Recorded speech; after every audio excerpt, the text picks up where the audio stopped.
నేడు బీజేపీ గట్కేసర్ మండల్ అధ్యక్షుడు బసవరాజు ఆధ్వర్యంలో జేహెచ్ఎంసీలో వార్డ్ నెంబర్ 8 పోచారంలో పాత గ్రామ పంచాయతీలను కలిపి ఇన్సూరెన్స్ 60,000 ఓట్లకు ఒక వార్డ్ చేయడం మండల్ బీజేపీ అధ్యక్షుడు ఆధ్వర్యంలో అభ్యంతరం తెలియజేయడం జరిగింది.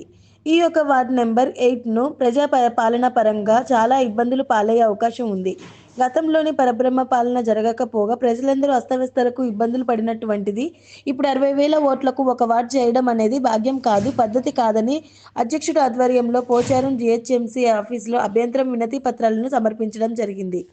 పాల్గొన్నటువంటి బీజేపీ నాయకులు మరియు మాజీ వార్డు మెంబర్లు బసవరాజు, మండల అధ్యక్షులు పల్లె భిక్షపతి, బీజేపీ సీనియర్ నాయకులు మరియు పరుపాటి బాబు, మాజీ వార్డు మెంబర్ దయ్యాల ఆంజనేయులు, సత్యనారాయణ మరియు జిందం మధు, బీజేపీ సీనియర్ నాయకులు గొబ్బిరి మన్యం, మండల ప్రధాన కార్యదర్శి మొదలైన వారు పాల్గొన్నారు.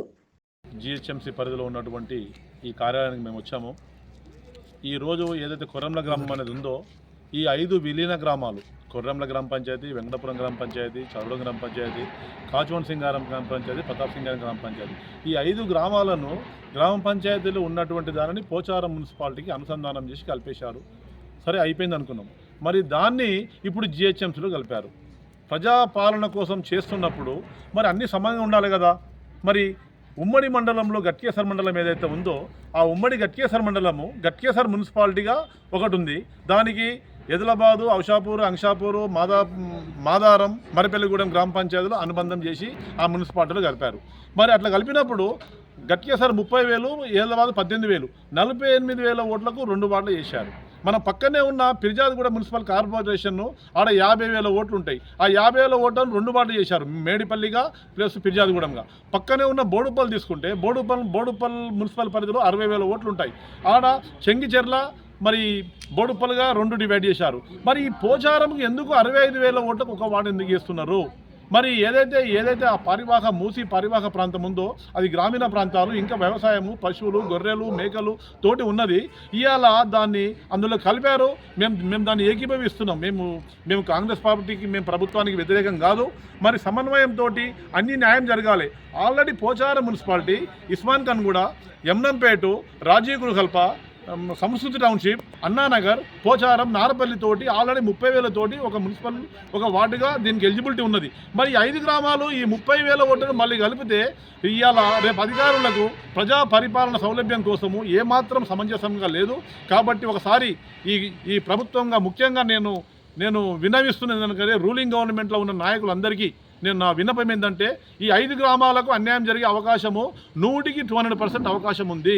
కాబట్టి మళ్ళొకసారి దీని మీద న్యాయ విచారణ చేసి ఈ మున్సిపల్ అధికారులు, జిహెచ్ఎంసీ అధికారులు, మరి ఇందులో ఎమ్మెల్యే గారు చామకూర మల్లారెడ్డి గారు ఇన్వాల్వ్ కావాలి, మా ఎంపీ గారు ఇటల రాజేందర్ గారు ఇన్వాల్వ్ కావాలి, మరి రూలింగ్ పార్టీ నాయకులు కూడా ఇన్వాల్వ్ అయ్యి ఈ కొర్రంల గ్రామము, ప్రతాప్ సింగారం గ్రామము, కాచువన్ సింగారం గ్రామము, వెంకటపురం గ్రామము, చదరుడు గ్రామము, ఈ 120 కాళ్ళతో ఉన్నటువంటి ఈ రెవెన్యూ పరంగా కానీ అన్ని రకాలుగా 30,000 జనాభాతో ఉంది. కాబట్టి ఖచ్చితంగా కొర్రంల పేరు మీద వార్డు ఏర్పాలని చెప్పి కోరుకుంటున్నాను. రైట్. ఓకేనా. D9 ప్రేక్షకులకు నమస్కారం. మరి ఒక కాంగ్రెస్ ప్రభుత్వం తీసుకున్నటువంటి మహానగరం అంటే దేశంలోనే అతిపెద్ద నగరంగా తీర్చిదిద్దినటువంటి నగరాన్ని 300 వార్డులుగా విభజించి ఈ యొక్క గట్కేసర్ ప్రాంతంలో ఉన్నటువంటి ప్రాంతాలను పోచారం మున్సిపాలిటీలో ఈ యొక్క కొర్రెంల గ్రామం కింద ఉన్నటువంటి 5 గ్రామాలను కలిపి ఈ ఒక వార్డు నెంబర్ 8 అని చేయడం జరిగింది. ఇంచుమించు వద్దంటే కూడా 60,000 ఓట్లకు ఒక వార్డు చేయడం జరిగింది. ఒకటే మేము అడిగేది ఏంటంటే గతంలో మన తెలంగాణ ప్రభుత్వం 10 జిల్లాలు ఉండేటివి. 10 జిల్లాలను 32 జిల్లాలుగా 33 జిల్లాలుగా విభజించారు. అంటే పాలనా పరంగా మనకు ఈజీగా ఉండాలనేటువంటి ఉద్దేశం మీద 10 జిల్లాలను 33 జిల్లాలు చేసిండ్రు గతంలో బీఆర్ఎస్ ప్రభుత్వం. అంటే దీని అర్థం ఏంటి అంటే ప్రజలకు అందుబాటులో ఉండాలి. కలెక్టర్ కానీ, ఎంఆర్ఓ కానీ, ఎండిఓలు కానీ ఎవరైనా సరే ప్రతి ఒక్కరు కూడా ప్రజలకు అందుబాటులో ఉండాలని చెప్పేసి ఆ 33 జిల్లాలు చేసిండ్రు. మరి అలాంటి చేసినటువంటి వ్యక్తులు ఇవాళ మన తెలంగాణ ప్రభుత్వంలో పోచారం మున్సిపాలిటీలో ఉన్నటువంటి గ్రామాలను కలిపి 60,000 ఓట్లకు ఒక వార్డు చేసిండ్రు అని అంటే దీనికి ఎంతవరకు కరెక్టు? ఒక్కసారి ప్రజలందరూ తర్వాత ప్రభుత్వ అధికారులు కూడా ఆలోచన చేయలే. పక్కకు ఉన్నటువంటి ఎదిలాబాద్ అనేటువంటి ప్రాంతాన్ని 18,000 ఓట్లకు ఒక వార్డు చేసిండ్రు. వార్డు నెంబర్ 8 6 చేసినట్టున్నారు. తర్వాత వచ్చేసి పక్క గట్కేశ్వర మండలాన్ని ఒక వార్డు చేసిండ్రు. ఈ విధంగా చేసినప్పుడు మరి ఇక్కడ కొర్రెంలలో ఇవాళ వద్దంటే కూడా 8 ఇంజనీరింగ్ కాలేజీలు ఉన్నాయి, 8 ఇంటర్నేషనల్ కాలేజీలు, ఇంటర్నేషనల్ స్కూల్స్ ఉన్నాయి, ఒక సినిమా హాల్స్ ఉన్నాయి. వరంగల్ హైవే అనేటువంటిది ఇంచుమించు 8 కిలోమీటర్ల పొడవున వరంగల్ హైవే నెంబర్ 163 ఉన్నది. మరి ఈ ప్రాంతానికి 60,000 ఓట్లు కలిగినటువంటి ప్రాంతాన్ని మీరు ఒక వార్డుగా చేస్తే రేపు పాలనా పరంగా ఎంతవరకు కరెక్ట్గా ఉంటుందని ఆలోచన చేయండి. మా పరంగా బీజేపీ మండల్ పార్టీ పరంగా మేము కోరేది ఒకటే, ఏదైతే 8 చేసిండ్రో కొర్రెంల రెవెన్యూ అనేది 1955లో ఒక గ్రామ రెవెన్యూగా ఏర్పడ్డది. ఆ ఒక కొర్రెంల గ్రామ రెవెన్యూ ఏదైతే ఉన్నదో దాన్ని సపరేట్ చేస్తే పాలనా పరంగా ఈజీ అవుతుంది. కొర్రెంల గ్రామం రెవెన్యూలో ఇవాళ 120 కాలనీలు ఆవిర్భవించినాయి. అందులో హెచ్ఎండి లేఅవుట్లు ఉన్నాయి, గ్రామ పంచాయతీ లేఅవుట్లు ఉన్నాయి, ఇంజనీరింగ్ కాలేజీలు ఉన్నాయి, స్కూళ్ళు అనేకం ఉన్నాయి. ఇంచుమించు 30,000 ఓట్లు ఉంటాయి. కాబట్టి కొర్రెంల గ్రామాన్ని సపరేట్గా ఇంకొక వార్డు చేయమని చెప్పేసి ప్రభుత్వ అధికారులను, రాజకీయ నాయకులను బీజేపీ పార్టీ తరఫు నుంచి మేమందరం కోరుతున్నాము. దయచేసి మా యొక్క విన్నపాన్ని మా వైపు నుంచి కాదు, ప్రజల వైపు నుంచి ఆలోచన చేసి ఈ యొక్క నిర్ణయం తీసుకోవాల్సిందిగా మా అందరి మనవి. జిహెచ్ఎంసీలో గ్రామాలను విలీనం చేస్తూ తీసుకున్నటువంటి నిర్ణయాన్ని గట్కేసర్ మండల భారతీయ జనతా పార్టీ పూర్తిగా వ్యతిరేకిస్తూ ఉంది. ఎందుకంటే పోచారం 8వ వార్డు కింద మరి ఈ పోచారం మున్సిపాలిటీలో విలీనమైనటువంటి 5 గ్రామాలను కలుపుకొని ప్లస్ ఈ మున్సిపాలిటీలను కలుపుకొని ఒక్క వార్డు చేయడము, సుమారుగా ఆ వార్డులో 65,000 ఓట్లు ఉండడము, 65,000 ఓట్లు ఉన్న ఒక వార్డుని ఒక వార్డుగా పరిగణించడము, ఆ విధంగా దాన్ని డిక్లేర్ చేయడం ఏదైతే ఉందో దాన్ని ప్రజల తరపున, భారతీయ జనతా పార్టీ తరపున మేము వ్యతిరేకిస్తూ ఉన్నాం. ప్రజా సౌలభ్యం అని చెప్తూ మరి ఇలా ఇంత పెద్ద వార్డు చేస్తే సౌలభ్యం ప్రజలకు ఏ విధంగా జరుగుతూ ఉంది, మౌలిక వసతులు ఏ విధంగా జరుగుతూ ఉన్నాయి. పక్కనున్నటువంటి గట్కేసర్ మున్సిపాలిటీలో విలీనమైనటువంటి 6 గ్రామాలకు ఒక వార్డు చేసిరు ఏద్లాబాద్ అని చెప్పి, మరి మున్సిపాలిటీని సపరేట్ ఒక వార్డుగా విభజన చేసిరు. మరి పోచారంలో విలీనమైనటువంటి గ్రామాలు కూడా కాచ్వాన్ సింగారం, ప్రతాప్ సింగారం, కొర్రెంల, చౌదర్గూడ, వెంకటాపూర్, ఈ గ్రామాలన్నిటి కూడా ఈ గ్రామాలను కలిపితే 30,000 ఓట్లు అవుతున్నాయి.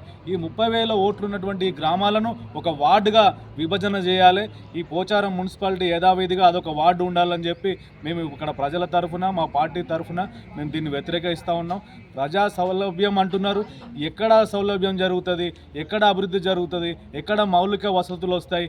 రేపు అధికారులు ఏ విధంగా ఈ 65,000 ఓట్లు అంటే పెద్ద రెవెన్యూ అవుతుంది, ఏ విధంగా అధికారులు పర్యటిస్తారు? మరి నిధులు ఏ విధంగా వస్తాయి?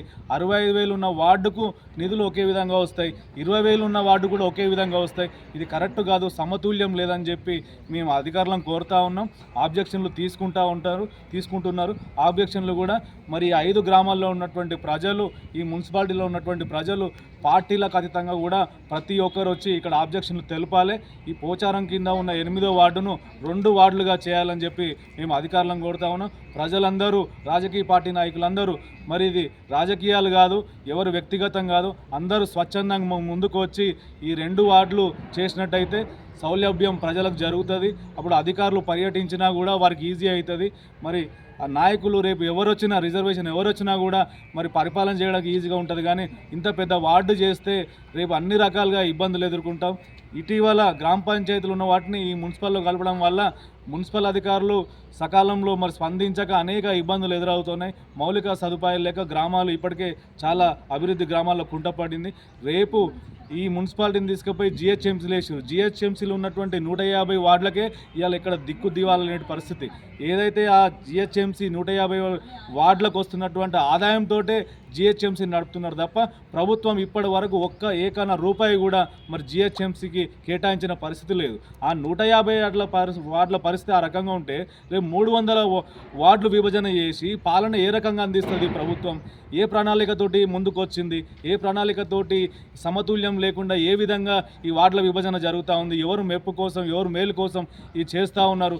దీనివల్ల ప్రజలకు అనేక ఇబ్బందులు ఎదురవుతాయి రాబోయే రోజుల్లో. కాబట్టి ప్రజలంతా కూడా తొందరగా మేల్కొని ఇక్కడ వచ్చి ఆబ్జెక్షన్ చేయాలి. ఈ గ్రామాల్లోని 5 గ్రామాల్లోని ప్రజల్ని కోరుతా ఉన్నాం, ఈ మున్సిపాలిటీలోని ప్రజల్ని, రాజకీయ నాయకుల్ని అందరినీ కోరుతా ఉన్నాం, స్వచ్ఛందంగా వచ్చి ఆబ్జెక్షన్స్ ఇక్కడ తెలియజేయండి.